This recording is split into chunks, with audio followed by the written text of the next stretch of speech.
La Voz de Jesús presenta. Soy Monseñor Roberto Cipol, del Ministerio Católico Internacional La Voz de Jesús, que lleva la palabra de Dios a los corazones. Esperamos que el servicio que vas a disfrutar a continuación sea de mucho fruto para tu vida espiritual. Pongámonos en oración para escuchar juntos la voz de Jesús. Nuestro tema de hoy: en aquel tiempo Jesús dijo a los saduceos que niegan la resurrección: en esta vida hombres y mujeres se casan, pero los que sean juzgados dignos de la vida futura y de la resurrección de entre los muertos no se casarán, pues ya no pueden morir, son como ángeles, son hijos de Dios, porque participan de la resurrección. Y que los muertos resucitan, el mismo Moisés lo indica en el episodio de la zarza, cuando llama al Señor Dios de Abraham, de Isaac y de Jacob. No es Dios de muertos, sino de vivos, porque para Dios todos están vivos. Palabra del Señor. Pueden sentarse.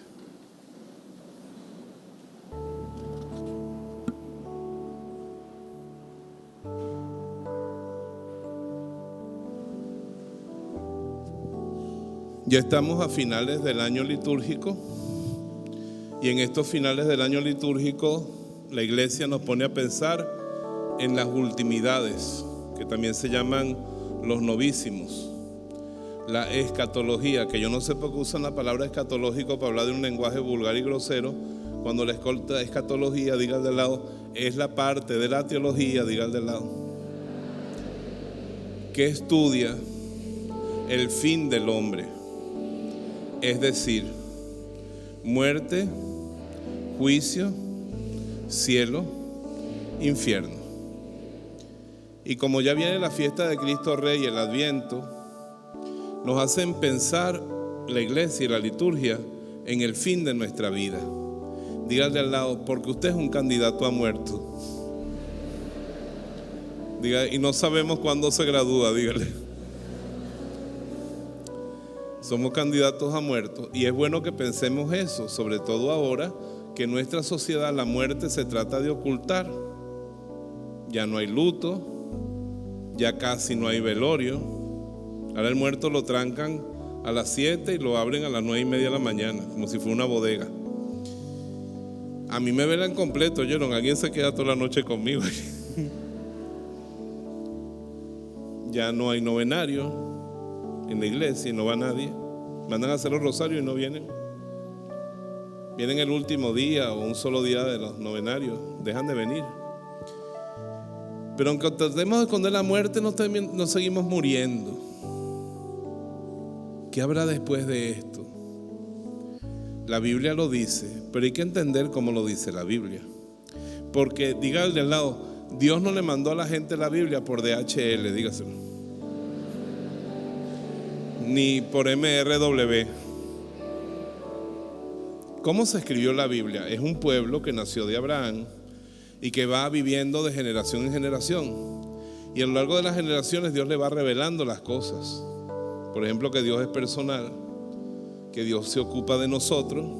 Los griegos pensaban que Dios existía, pero no se ocupaba de nosotros. Era feliz, ni pensaba en nosotros. Pero Dios nos reveló que Él sí se ocupa de nosotros, de la historia, interviene en la historia, hasta que al final su gran revelación es Jesucristo. Denle un aplauso a Jesucristo. Él es la plenitud, Él es la plenitud de la revelación de Dios. Pero esa revelación se jaló toda la vida del pueblo de Israel. Abraham, Isaac, Jacob, las 12 tribus, Moisés, la salida de Egipto, la entrada en la tierra prometida, los jueces, el mal comportamiento de Israel, la deportación a Babilonia. Toda una historia que termina en el Antiguo Testamento con los macabeos. Diga al de lado que no es una marca de macarrones. Macabeos eran los judíos que se oponían al gobierno de Alejandro Magno a través de Antíoco Epifanes, el gobierno griego. La diferencia del imperio griego y del imperio romano, que hizo que el imperio griego durara poco y el romano durara mucho, es que los romanos duraron mucho porque lo que interesaba eran los reales de la gente y los dejaba seguir teniendo su religión y su cultura. Con tal que le pagaran, ellos tranquilos. Pero los griegos, no, los griegos querían cobrarle, pero que también la gente perdiera sus costumbres y agarraran las costumbres griegas. Y para los judíos eso era terrible, porque no los dejaban circuncidarse, no los dejaban vivir la ley de Moisés, los obligaban a comer carnes impuras y ponían ídolos dentro del templo de Jerusalén. Y eso fue una gran aflicción. Entonces, en el tiempo de los macabeos hubo una insurrección dirigida por Judas Macabeo y su familia, con la cual ellos se liberaron del imperio griego. Después cayeron en el romano. Pero en el tiempo de los fariseos, de los macabeos, nacieron los fariseos, de los que vamos a hablar más adelante. Entonces, al principio, Dios no nos había dicho que había del otro lado. Diga al de al lado, ni siquiera nos dijo si había otro lado. Sino que el muerto, su sangre se coagulaba y listo. Y por eso ellos ven la diferencia más grande del vivo y del muerto. Es que el vivo la sangre la tiene calentica y se le mueve y se le chorrea. Pero el muerto ya la sangre no se le chorrea, ya no hay sangre líquida. Y por eso ellos decían, la vida está en la sangre. ¿Cómo dice la Biblia? Y por eso ellos prohibían comer sangre, pues pensaban que se estaban comiendo la vida de un animal o de una persona.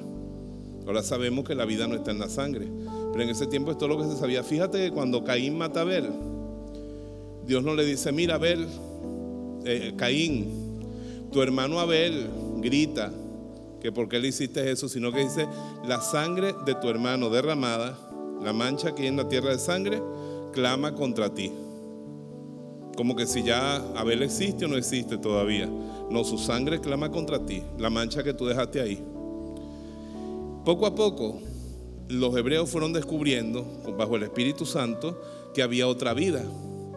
Pero ¿cómo era esa vida? ¿Usted ha visto un cementerio alegre? ¿Cómo se imagina usted la vida allá abajo? Este cementerio no es cualquiera cosa, pues las lápidas del fondo son de mármol rosa. Están mejor los nichos, pues cuestan más barato, tiene menos bichos.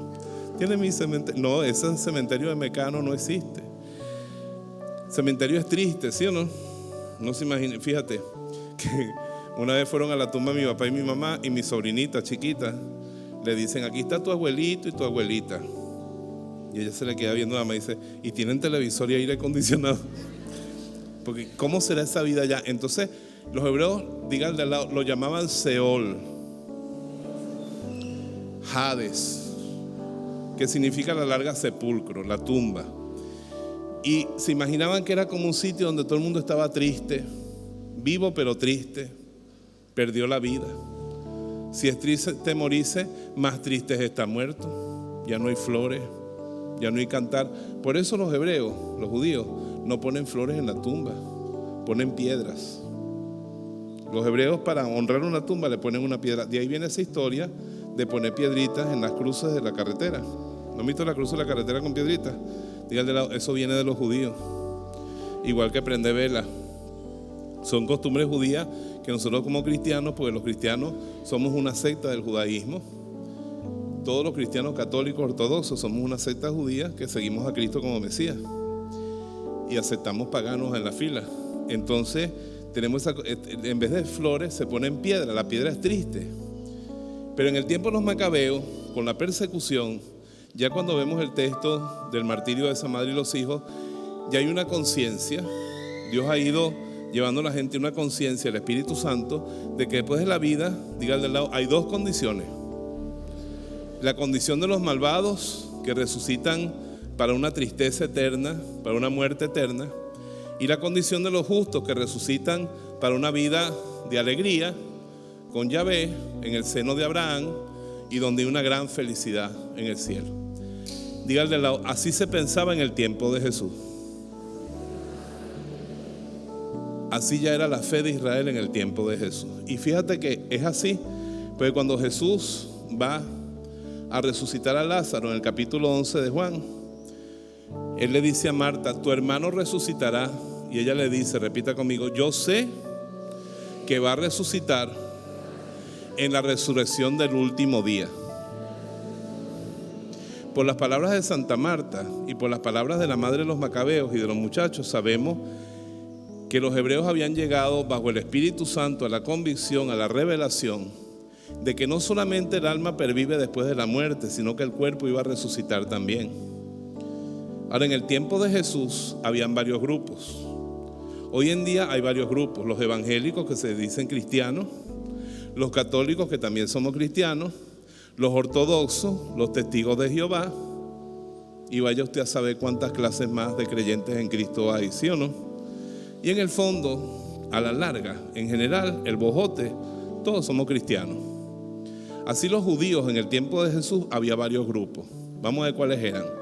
Los celotes, digan de lado, eran como los de la teología de la liberación. Decía: creemos en Dios para cambiar la sociedad, creemos en Dios para causar cambios sociales, abajo el imperio, la lucha por la libertad de Israel. A eso pertenecían Simón Celote, tal vez Judas Iscariote, Barrabás. Eran personas violentas y algunos fueron apóstoles de Jesús. Después estaba otro grupo que se llamaban los esenios. Esos eran como los místicos de ahora. Esos que se la pasan todo el día rezando y que tienen esas exageraciones espirituales, que cuando van a comulgar no comulgan si no es de mano de un sacerdote, y si es un laico no le reciben la comunión, y se tiran de rodillas y voltean los ojos así. Ellos son los que piensan que hay que apretarse mucho para sentir a Dios. Entonces esta gente se iba para el desierto, así, una vida mística, lo más alejada del mundo. Todavía hay gente, el Papa lo llama en Evangelii Gaudium la tentación del gnosticismo, de un cristianismo un poco desencarnado.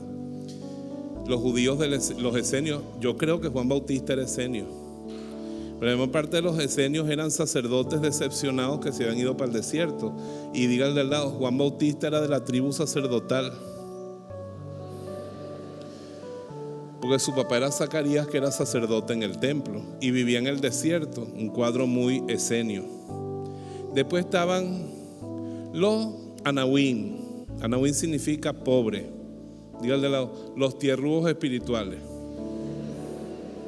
Esos que se medio saben los mandamientos, que medio cumplen las normas, pero tienen buen corazón. La gente sencilla. Resulta que ese grupito de los pobres, diga de lado, ahí estaba inscrita la Virgen María con San José y Jesús, ¿verdad? Uno hubiera creído que iba a estar en esos grupos destacados, guerreros, místicos. No, estaban en lo sencillito. Así como esas familias que vienen el domingo a misa y llevan una buena vida cristiana, así era Jesús, diga al del lado, normalito, lo más normalito posible, ¿sí? Uno cree que Jesús era, que el niño Jesús está en el patio, mira mamá lo que hago, hacía pajaritos de barro, los soplaba y salían volando. Mira mamá lo que haga, hacían pajaritos de barro y sacaba los colores del charquito y pintaba el pajarito. Diga al del lado, ni sabía hacer pajarito. Era un niño común y corriente, y una familia común y corriente, amante de Dios, pero común y corriente, sin mucho rollo. Después están los fariseos y los maestros de la ley, descendientes directos del movimiento macabeo que había liberado a Israel. Dígale como Nicodemo, el que fue a hablar con Jesús de noche. Esa gente, mira, eso eran rajatabla, perfectos, buenos, cumplidores. Así como los del cursillo de cristiandad, el Opus Dei, los carismáticos avanzados y Monseñor Roberto Sipol, que soy yo. Gente que cumple la ley, que reza el breviario, que cumple la norma. Y ellos pensaban que Dios premiaba lo bueno que uno se portaba. Después, en el Opus Dei hay gente muy humilde como la Virgen y San José, en el cursillo muchísimo más. Y los carismáticos también. O sea, lo que pasa es que yo quiero decirles que ellos eran como la crema religiosa. Y aquí en la misa hay mucha crema. Muchos de ustedes yo los conozco, son crema de la crema. Y después estaban los celotes, perdón, los saduceos. Dígale al lado, no son una marca de fideo. Y ellos decían, no existen ángeles, la gente no tiene alma, la vida es esta, y cuando uno se muere, se acabó. Y entonces, si en esta vida te va bien, Dios te ama. Si te va mal, Dios te odia, no te esfuerces. Si te da lepra, tú eres odiado por Dios. Si eres estéril, Dios te odia, friégate. Y no les importaba. Y la clase sacerdotal pertenecía a esos saduceos. Sigo, ¿me están entendiendo? Ahora, en el tiempo de Jesús, está todavía en vigencia una ley terrible. Para un judío, lo más importante es tener hijos. ¿Qué es lo más importante para un judío? Los judíos adoran a sus hijos, porque sus hijos son el futuro de la nación de Dios. A mí me impresionó cuando yo fui a Israel el amor y la devoción de los judíos, las mamás sobre todo, y los papás por sus hijos. 1000 veces más que nosotros. Los adoran. ¿Por qué? Porque ellos son como Gaddafi. Gaddafi decía, repita conmigo, el Islam va a conquistar el mundo, no por las armas y el terrorismo, sino por el vientre de sus mujeres. Claro, mira, cada musulmán se puede casar normalmente hasta con 7 mujeres. Si tiene real, se puede casar con 7 mujeres. Lo único que le pide la ley es que las trate igual. Y cada mujer musulmana le quiere ganar a la otra. ¿Y cómo puede ser más superior que la otra? Diga al de al lado, pariendo más. Entonces, hoy en día, cada mujer musulmana normalmente pare de 4 a 12 muchachos. Ahora, las católicas, las evangélicas, las testigos de Jehová y las ortodoxas se casan con uno solo. Y esa sola, hoy en día, sí se casa. Porque muchas dicen no, Señor, yo no me casaré. Así lo diga el cura y así lo diga el juez. No, Señor, yo no me casaré. Tengo mi moño suelto desde el día de ayer. Entonces, si se casan o si se juntan permanentemente con alguien, ¿cuántos niños pretende tener una mujer normalmente hoy en día? Hay 3 opciones, 2, 1 o nada más un perro. Y cada día aumenta más de las que prefieren tener un perro. ¿Es así o no es así? ¿Quién va a dominar el mundo matemáticamente? Y por eso cuando el Papa dice no a la pastillita, no al aparatico, no a la esterilizacioncita, no al abortico.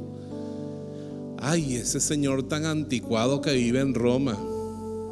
No, dígale al lado, el egoísmo puede causar nuestra desaparición. Como cura, ¿ustedes creen que yo tengo la responsabilidad todos los días de predicar la palabra y sostener la fe? ¿Sí o no? Dígale al laico que tenga más cerca, y usted tiene una responsabilidad de parir y de criar, dígaselo. Parir y criar bien. Parir y criar hijos de Dios, ¿sí o no? Yo soy célibe, pero usted tiene que darle hijos a Dios y criarlos para su gloria. Ese es su camino de santidad, amén. Entonces, Moisés, ¿me están entendiendo todo? Hoy es como una catequesis más que una homilía. Moisés puso una ley horrible, porque la gente hoy se casa es para quererse, ¿sí o no? Desde que voy junto a ti, la tierra que yo piso es como espuma. Desde que voy junto a ti, no sé por qué los hombres llorarán. Para eso es que se casa uno, y eso a uno se le pasa. El enamoramiento a la larga se pasa. Una viejita le dice al esposo, ya viejito, ay viejo, ¿qué? Siento que me enciendo de nuevo en el fuego de la pasión. Y el marido le dice, saca la mano del budare que te estás quemando, vieja. Ay. Ese fuego inicial, eso pasa. Diga al de lado, uno se casa para ayudarse. Yo tengo cuñados que me dicen: cuña, mándase una misa para que yo me muera antes que su hermana, pues yo no sé cómo voy a vivir sin esa vieja. Está bien, está la pasión, que esa de vez en cuando vuelve, así, depende de lo que coma. Pero sobre todo es para ayudarse y para darle un hogar a los hijos, ¿sí o no? Los hebreos se casaban sobre todo para tener muchachos, y por eso hay una ley terrible que a mí no me gusta. Dice: si una mujer se casa con un hombre y no le da hijos y enviuda, se tiene que casar con el cuñado, a juro, para que le dé hijos a su esposo. Y si el cuñado no le da hijos y se muere, con el otro. Y a Jesús le dicen: hubo una mujer que se casó con los 7 hermanos. En vez de 7 hermanas para 7 hermanos, era una pobre loca para 7 hermanos. Uno por uno se fueron muriendo, y seguro que la estéril era ella, pobrecita. En ese tiempo eso no se sabía. Y se murieron. Entonces los saduceos, para reírse de Jesús, le dicen: ¿en el cielo de cuál será esposo? Y Jesús le dice: en el cielo hay matrimonio, hay amor de pareja, pero ya no hay sexualidad, porque ya la función de procrear ya no existe en el cielo. En el cielo se amarán, pero ya no con ese amor que estaba al principio. Y Jesús empieza a meterse directo contra los saduceos. Jesús tuvo discípulos fariseos, discípulos publicanos, que eran pecadores públicos, discípulos anahuín, discípulos celotes, pero no tuvo ningún discípulo saduceo, porque los saduceos niegan la vida después de esta vida. Tanto así, ¿puedo seguir? Que un día San Pablo estaba embromado. Los judíos querían matar a Pablo y lo llevaron para un tribunal para matarlo. Y Pablo: Dios mío, ilumíname, ¿qué hago? Y grita San Pablo, como él había sido fariseo, dice: me quieren juzgar porque yo creo en la resurrección de los muertos. Y como en el grupo que llevaba a Pablo había saduceos y fariseos, empezaron a pelear entre ellos, se olvidaron de Pablo y Pablo se fue. Porque es que peleaban por eso. Y Jesús le dice: ustedes están muy equivocados. O sea, díganle, los saduceos están muy equivocados. Eso de que uno se muere y ahí se acabó todo, eso es mentira. El cuerpo se muere, dígale de lado, por un tiempo. Tóquele con el dedito sin faltar el respeto al de al lado. Dígale: esta carnita va a resucitar. Dígase el de al lado. Esa carnita va a resucitar, porque esa carnita, si ayuda al alma a salvarse, Dios le va a pagar. Y si ayuda al alma a condenarse, también Dios le va a pagar. Así que cuídese para que esa carnita resucite bien, porque si no va a resucitar llena de gusanos. Y yo quiero resucitar bien, y usted también, ¿sí o no? Entonces Cristo nos dice: miren, después de esta vida hay otra. Y no es un Seol ni es un Hades. Realmente después de esta vida hay un infierno, pero sobre todo hay un paraíso. Y Cristo dice: en la casa de mi Padre hay muchas mansiones, y yo voy a prepararles una, y cuando la tenga lista vendré y me los llevaré conmigo, para que donde yo esté, estén también ustedes. Una guará. Dígale al lado: estás invitado a la gloria del Padre. Dile: ahí sí es verdad que vas a vivir como un Dios. Díselo al de al lado. Vas a vivir como Dios. Vas a vivir con Dios. Y esa es la gran apuesta de la vida: prepararse para la eternidad. Pero la gente hoy lo olvida. Como les dije al principio, la gente hoy trata de ocultar la muerte, esconder la muerte. Eso es como esconderme a mí con esto. Usted me esconde a mí y todo el mundo sabe que estoy aquí, ¿sí o no? Usted esconde la muerte y ahí está. Se va a tener que enfrentar con ella. Y uno tiene que prepararse para ese día. Y es un día incierto. Yo era mal estudiante en el bachillerato. Yo creo que yo era el peor del liceo. Yo no entraba a clases nunca. Pero yo sabía cuándo venían los exámenes, en julio. Entonces en mayo yo iba a la librería Gloria y me compraba un texto de cada materia, Me metía un puñal, presentaba el examen y salía. Con los pelos en la gatera, pero salía. Diga al de al lado, el problema es que usted no sabe cuándo es el examen. Así eso de que va a comprar el texto al final y se lo va a caletrear, olvídese, por inteligente que usted sea lo mismo, Dios lo proteja, le toca pronto o le toca dentro de 80 años, no sabemos. Yo estoy aquí hoy enterito, me siento sano, me siento bien, Dios me guarde, mañana salgo por ahí en un autobús de Guacara. Solo déjame mirarte cara a cara y perderme con la luz de tu mirada. No, mijo, uno no sabe. Y por eso uno tiene que prepararse. Ayer fui a Caracas a predicar. Tenía que salir de aquí a las 5 de la mañana, sin gasolina en Valencia, y llegar hasta allá y venirme en la tarde de Caracas para acá. Allá sí había bastante gasolina, no vi problemas por allá, ni en Los Teques ni en Caracas. Ayer había bastante gasolina. Entonces, pero no vaya para allá a echar gasolina, porque cuando venga allá la gastó. Pues son un poco de kilómetros. ¿Cuántos kilómetros son de aquí a Caracas? ¿Ah? Sí, fuerte. Y tenía que irme a las 5 de la mañana y venirme. Y entonces un alma buena me dijo, padre, yo lo llevo. Yo digo, gracias a Dios que no es achuco, pues si me lleva cargado no llega. Me llevó en su carro, a las 5 de la mañana estaba aquí como un clavel, arrancamos, llegamos, prediqué el retiro y me trajo. Y yo le dije, gracias. Y me encanta porque, ¿qué ganaba con eso?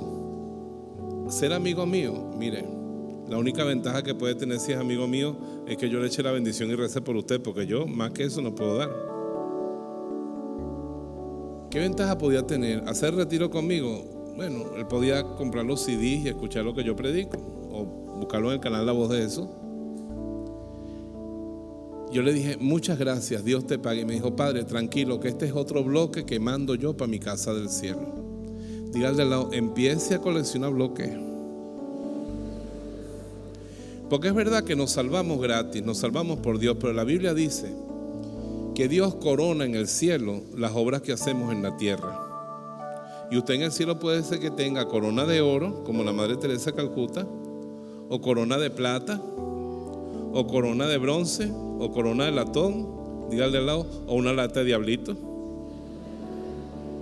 dígale al lado, o la cabeza raspada, dígale al lado. Uno tiene derecho en esta vida con Cristo a preparar su eternidad. Y yo quisiera que al final de esta misa, dígale al lado, salgas tú de aquí con sed de cielo. Hay que pensar en el cielo, dígaselo de lado, piensa en el cielo.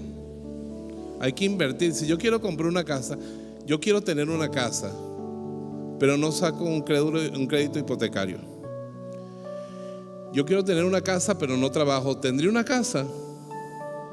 Yo quiero comer perro caliente, pero no tengo real ni voy a trabajar. ¿Podré comer perro caliente? Hasta el más mínimo objetivo requiere un esfuerzo, ¿sí o no? Y Cristo dice, repita conmigo, esfuércense por pasar por la puerta estrecha. No le llegues a Dios con las manos vacías. Yo recuerdo, hace años que no digo esto, lo inventé yo, que un hombre se murió y le dijo, Señor, hola, ¿qué me traes por ahí? Señor, aquí están mis manos completamente limpias. Y Cristo le dijo, no las quiero. Pero Señor, están completamente limpias. Y el Señor dijo, sí, las prefería un poco sucias, pero no vacías. A lo mejor estás perdiendo el tiempo valioso de tu vida porque solo acumulas cosas para este mundo y no acumulas nada para el otro. Dile al de al lado, por lo menos vienes a misa. Eso es un bloquecito así. Venir a misa los domingos es un bloquecito así. El que lo haga con mucho esfuerzo puede ser un bloque grande, pero tú tienes que llenar de bloques eso allá arriba para construir algo bueno, ¿sí o no? Por eso hazlo por el cielo. Qué lindo San Felipe Neri. Hay una película, se la recomiendo, se llama Prefiero el paraíso. ¿Cómo se llama? San Felipe Neri fue un hombre, un jurista, que pudo ser un abogado sumamente exitoso, un juez grande, y fue renunciando en su vida a mucho, entregándose, porque decía: yo prefiero el paraíso. Gana dinero para sustentar tu familia, pero dile al de al lado: pero prefiere el paraíso. Si un venezolano exitoso, que sea un honor para la patria, dile al de al lado: pero prefiere el paraíso. Esto de buscar el paraíso, hay una historia más vieja que la matraca de Cagua y más usada que un rayo de queso. Pero es buena. Que había una monja cuidando a un enfermo que tenía lepra y tenía gusano, y al lado de la monja llegó una actriz de cine y le dice: ay, yo no haría eso ni por todo el oro del mundo. Y la monja se volteó y dijo: yo tampoco. Por todo el oro del mundo yo no lo haría. ¿Y por qué lo hace? Dice: por el cielo. Hágalo por el cielo. Y eso le va a dar una gran alegría. Al llegar a la casa hoy, ponga la mesa, recoja los platos, friéguelo, salga a comprar cotufas y compre una peliculita. Ponga a la familia a ver películas esta tarde y prepare usted las cotufas. Y si no alcanzan, usted no coma. Tómese un vaso de agua mientras ve la película. Un niño le dice a la mamá ya que: mamá, buena idea del padre. Entonces, sírvale a los demás. Y cuando le digan: tú estás ocultando algo, no les haga caso. Le va a parecer raro a los demás su cambio. Dígale al lado: acumule puntos. Porque la entrada es gratis, pero no todo el mundo se sienta en el mismo sitio, ¿me entiendes? Santa Teresita del Niño Jesús un día le dijo a su hermana: ¿cómo es eso? Que en el cielo todo el mundo es feliz, pero unos son más felices que otros. Y la hermana le dijo: búscame el dedal. ¿Ustedes saben lo que es un dedal? Tu dedal de plata, y búscame el vaso de plata de papá. El papá tenía un vaso de plata grande para beber agua. Y le dijo: ahora anda y tráeme llenos de agua el dedal y el vaso. Lo trajo lleno de agua y le dijo la hermana de Teresita a ella, Santa Teresita: ¿están llenos los dos? Sí. ¿Pero cuál tiene más? Dice: el vaso. Dice: así va a ser en el cielo. Los que no hicieron mucho, una gotica de agua y se sentirán llenos y felices. Pero el que se entregó mucho, un balde, pues, un tobo, un tanque, un océano de gloria. Y por eso vive para el cielo. Hay un poema que dice: no me tienes que dar porque te quiera, porque aunque lo que espero no esperara lo mismo que te quiero te quisiera. Yo digo: sí, Señor, yo te quiero mucho, pero yo quiero recibir de lo que tú das. ¿Ustedes quieren también, sí o no? Díganle al lado: entonces fájese. Por ejemplo, le voy a poner 3 ejemplos nada más para terminar. Díganle al lado: por ejemplo, perdonar. A veces perdonar da tanta rabia, ¿sí o no? Le dice: con lo fácil que sería para mí vengarme, hacerle sentir el peso de mi justicia, mi poder humillante y de destrucción. Y tengo que perdonar. Véncete, perdona, tu corona será grande en el cielo, amén. Otra: dar.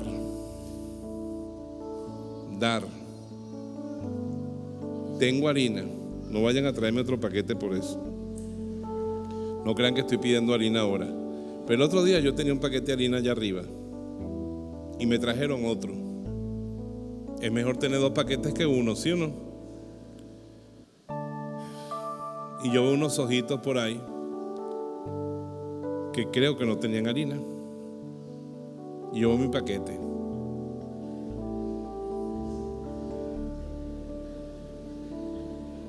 Unas ganas de hacerme el loco.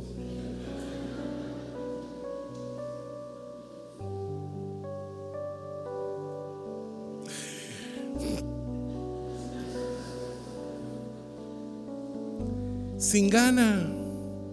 sin entusiasmo, pero mira, me sobra este paquetico de harina, ¿será que te sirve a ti? Ay, Padre, gracias.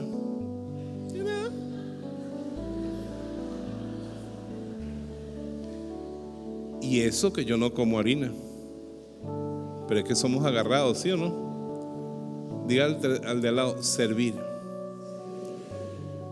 Cuando tú estás cansado, ayer en Caracas estuve hablando 6 horas. Cuando me bajo, digo, por fin me voy a meter en la camioneta, que me ponga música gregoriana, y volteo los ojos para arriba así. Y en eso llega una señora con los 3 niños. Padre, ¿qué? ¿Nos puede confesar?